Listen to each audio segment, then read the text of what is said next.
হুমকি দেওয়া হয়েছিল সামনে মসজিদ, তাই স্কুলে সরস্বতী পুজো করা যাবে না। অবশেষে বিশাল পুলিশ বাহিনী নামিয়ে নিরাপত্তার মধ্য দিয়ে চলল বিদ্যালয়ের সরস্বতী পুজো। নদিয়ার হরিণঘাটা থানার অন্তর্গত নগরুকরা দাস কুলডাঙ্গা প্রাথমিক বিদ্যালয়ের ঘটনা। দিন কয়েক আগে সোশ্যাল মিডিয়ায় একটি ভিডিও ভাইরাল হয়েছিল, যেখানে দেখা যাচ্ছে স্কুলের প্রধান শিক্ষককে পুজো করার নিষেধাজ্ঞা জারি করছে, হুমকি দিচ্ছে ওই এলাকারই এক যুবক।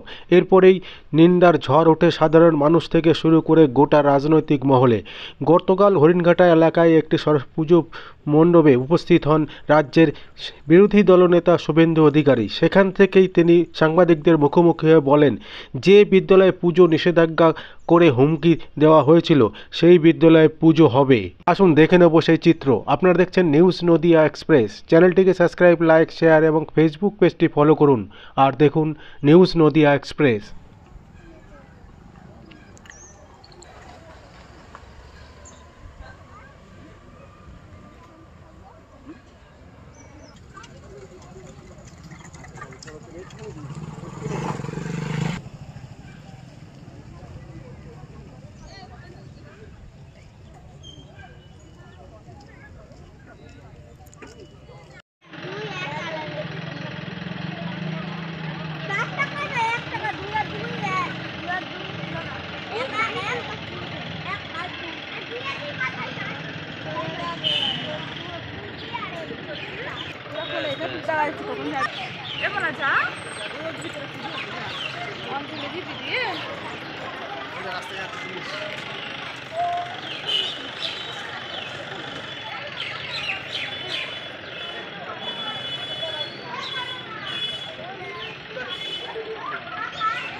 একটা পুজোতে আপনাকে আসতে হচ্ছে বা দাঁড়িয়ে থেকে পুজো দিতে হচ্ছে, আর বাইরে এত পুলিশ।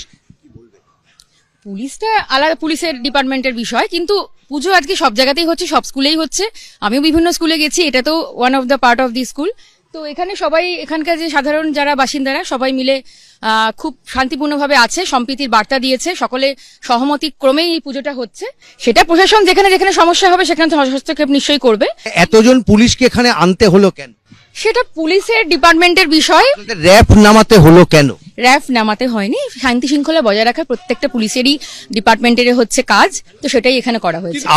আপনার ভিডিও অঞ্চলে যে যে স্কুলগুলো রয়েছে সেই স্কুলের মধ্যে কোথায় কোথায় পুলিশ নামাতে হয়েছে, র্যাফ নামাতে হয়েছে?